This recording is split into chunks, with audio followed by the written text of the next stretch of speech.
तू इस तरह से मेरी जिंदगी में शान। तो चलिए दोस्तों, आज हम आपको सुनाने जा रहे हैं एक ऐसे शख्स की कहानी जिसे ग्लैमर की दुनिया में सबसे पहले मिस्टर इंडिया बनने का मौका मिला।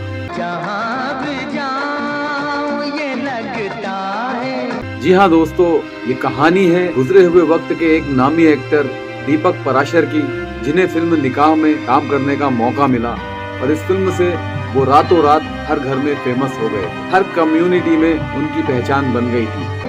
तेरी महफिल है।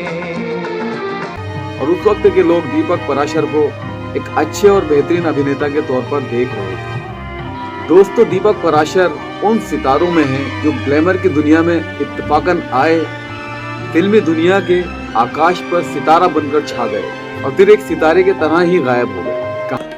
चुपके चुपके रात दिन। कहानी है दीपक पराशर की। जो लोग नहीं जानते हैं, मैं उन्हें बता देना चाहता हूँ, दीपक पराशर ही पहले मिस्टर इंडिया हैं। भारत में सबसे पहले दीपक पराशर को ये गौरव प्राप्त हुआ मिस्टर इंडिया बनने का।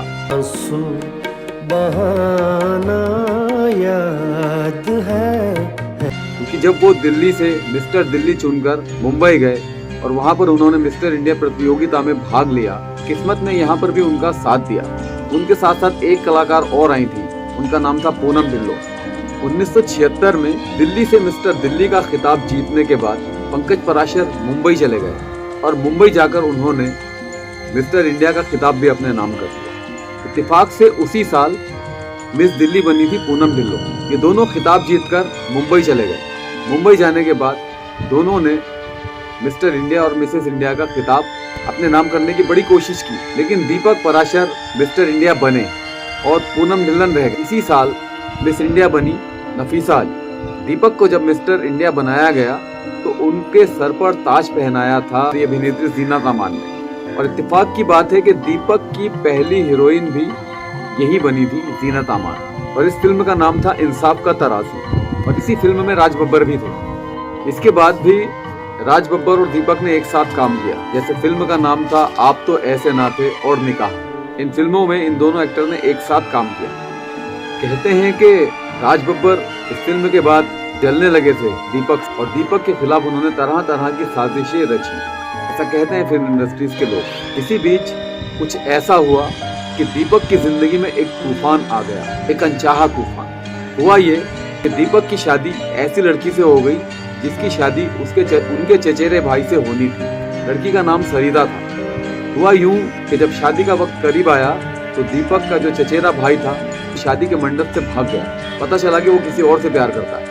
ऐसे में बड़ी मुश्किल आ गई कि अब क्या किया जाए। तो लोगों ने सजेस्ट किया कि दीपक के साथ शादी करा दी जाए। तो दीपक ने भी अपने बड़े बुजुर्गों का कहना माना और शादी के लिए हाँ कर दी और सरिता की शादी दीपक के साथ हो गई। फिल्म निकाह की रिलीज तक दीपक के सितारे बुलंदी पर थे और उन्हें फिल्म में बेहतरीन एक्टिंग करने के लिए दुबई वालों ने बेस्ट एक्टर का खिताब देने के लिए दुबई बुलाया था। निकाह फिल्म के बाद दीपक के कैरियर को और दीपक को किसी की बुरी नजर लग गई और उनकी जिंदगी में बुरा वक्त शुरू हो गया। दीपक क्रूज मेंबर के साथ नाव पर घूमने के लिए निकले और उनके साथ और लोग भी मौजूद थे और वो घूमने के लिए नाव की सवारी कर रहे थे।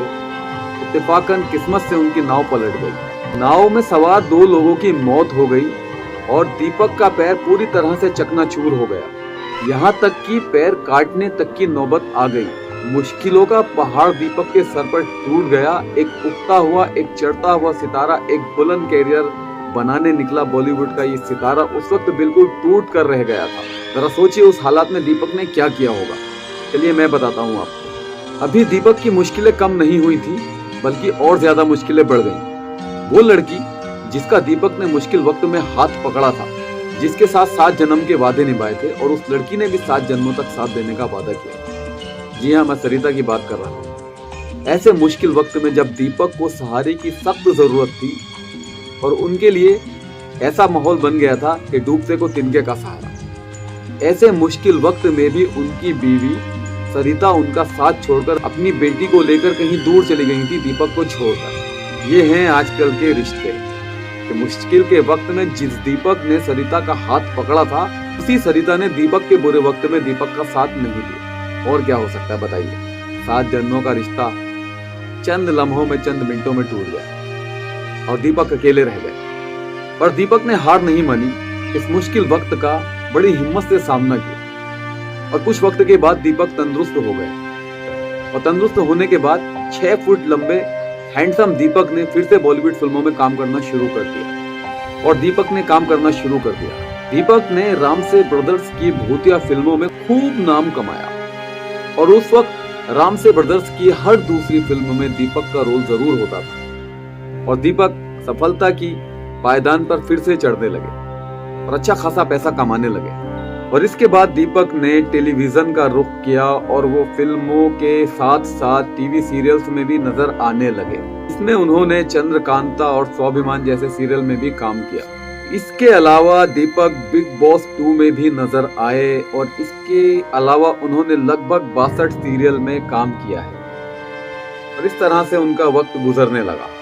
काम करते करते दीपक को पता चला कि उनके गले में कैंसर है और उन्होंने गले के कैंसर का इलाज किया और एक बार फिर से स्वस्थ होकर दर्शकों के बीच में वापस लौट आए और फिर से काम शुरू कर दिया। पत्नी सरिता के छोड़कर जाने के बाद दीपक के माता पिता भी इस दुनिया से विदा हो गए और वो एक बार फिर से अकेले हो गए। 1952 को जन्मे दीपक अब 71 साल के हो गए हैं और आजकल अकेलेपन से जूझ रहे हैं। अकेलेपन में अपना वक्त काटने के लिए वो सोशल मीडिया पर एक्टिव रहते हैं। सबके बीच दीपक ने एक बड़ा खुलासा किया कि वो एक गे हैं, यानी कि समलैंगिक हैं। ये बात उन्होंने खुद कही है। तो मेरे दोस्तों विदा लेते